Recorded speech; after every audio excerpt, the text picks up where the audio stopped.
നമസ്കാരം. ഗവർണർക്കെതിരെ കേസും വക്കാണവുമായി നടന്ന വിസിമാർ യൂണിവേഴ്സിറ്റി അക്കൗണ്ടിൽ നിന്ന് മുക്കിയ പണം അതേപോലെ തിരികെ കൊടുക്കേണ്ടി വരും. അത് ഗവർണർ ഈടാക്കിയിരിക്കും. ഒന്നുകിൽ പിണറായിയുടെ വാക്ക് വിശ്വസിച്ച യൂണിവേഴ്സിറ്റിയിൽ നിന്ന് ഫണ്ട് ഉപയോഗിച്ച വിസിമാർ തന്നെ അത് തിരിച്ചു നൽകണം.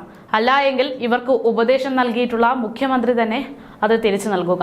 ആരായാലും പണം തിരികെ എത്തിക്കണമെന്ന ഓർഡർ ഉടനടി പാസ്സാകാനുള്ള സാധ്യതകൾ ഇപ്പോൾ പുറത്തു വരുന്നുണ്ട്. എന്തായാലും ഗവർണറുടെ ഇത്തരം നീക്കങ്ങൾ പിണറായിയെയും വിസിമാരെയും ഒരേപോലെ ഞെട്ടിപ്പിക്കുകയാണ്.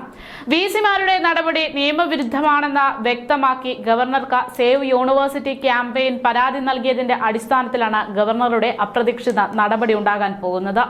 ഗവർണർക്കെതിരെ സ്വന്തം ഫണ്ടിൽ നിന്ന് നടത്തേണ്ടുന്ന കേസ് വിസിമാർ യൂണിവേഴ്സിറ്റി ഫണ്ടിൽ നിന്ന് വകയിരുത്തി നടത്തിയെന്നത് കഴിഞ്ഞ ദിവസം റിപ്പോർട്ട് പുറത്തു വന്നിരുന്നു. ഏകദേശം ഇത്തരത്തിൽ 1.12 കോടി രൂപയാണ് ഈ കണക്കിന് സർക്കാർ നഷ്ടം വരുത്തിച്ചത്. അയോഗ്യരായ വിസിമാരെ യോഗ്യരാക്കാൻ വേണ്ടിയായിരുന്നു സർക്കാരിന്റെ നികുതി പണം ഉപയോഗിച്ചുള്ള ഈ കേസ് വാദങ്ങൾ. ഉന്നത വിദ്യാഭ്യാസ വകുപ്പിന്റെ പിന്തുണയില്ലാതെ ഇത്രയും അലക്ഷ്യമായി തുക ഉപയോഗിക്കാൻ സാധിക്കില്ല എന്നത് പ്രത്യേകം പറയേണ്ടതില്ല. സർവകലാശാല സ്വയം ഭരണ സ്ഥാപനമാണെങ്കിലും അതിന് ഗ്രാന്റ് അനുവദിക്കുന്നത് സംസ്ഥാന സർക്കാരാണ്. സർക്കാരിന്റെ അനുമതിയില്ലാതെ പണം ചിലവഴിക്കാൻ സാധിക്കുന്നതല്ല. സുപ്രീം കോടതി വിധിയെ തുടർന്ന് വിവിധ സർവകലാശാലകളിലെ വിസിമാരുടെ നിയമനങ്ങൾ അസാധുവാക്കിയ ഗവർണറുടെ നടപടിയെ ചോദ്യം ചെയ്ത ഹൈക്കോടതിയെയും സുപ്രീം കോടതിയെയും സമീപിച്ച വൈസ് ചാൻസലർമാരാണ് ഇത്തരത്തിൽ കേസ് നടത്താൻ വേണ്ടി സർവകലാശാല ഫണ്ട് തന്നെ ഉപയോഗിച്ചത്.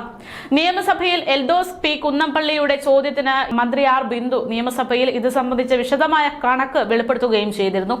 സർക്കാർ ഉദ്യോഗസ്ഥർക്കെതിരായ കോടതി വ്യവഹാരങ്ങളിൽ സ്വന്തം നിലയ്ക്കാണ് കോടതി ചെലവുകൾ ഉദ്യോഗസ്ഥർ വഹിക്കേണ്ടത്. എന്നാൽ ചാൻസലറായ ഗവർണറുടെ ഉത്തരവിനെതിരെ ഗവർണറെ തന്നെ എതിർകക്ഷിയാക്കി കോടതിയിൽ ചോദ്യം ചെയ്യുന്നതിന് സർവകലാശാല ഫണ്ടിൽ നിന്ന് തുക ചിലവഴിക്കപ്പെട്ടു.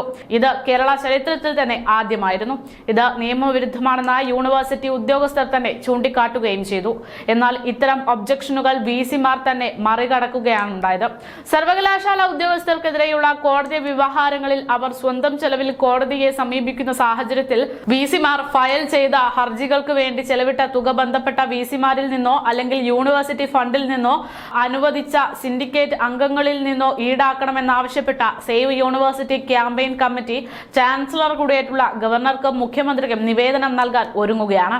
എന്തായാലും ഗവർണറെ പുറത്താക്കാൻ മുഖ്യന്റെ മണ്ടയിലുദിക്കുന്ന ഇത്തരം പദ്ധതികളെല്ലാം മുഖ്യന് തന്നെ വിനയായി മാറിക്കൊണ്ടിരിക്കുന്നു എന്നതാണ് ഈ റിപ്പോർട്ടുകളൊക്കെ പുറത്തു വരുമ്പോൾ വ്യക്തമാകുന്നത്.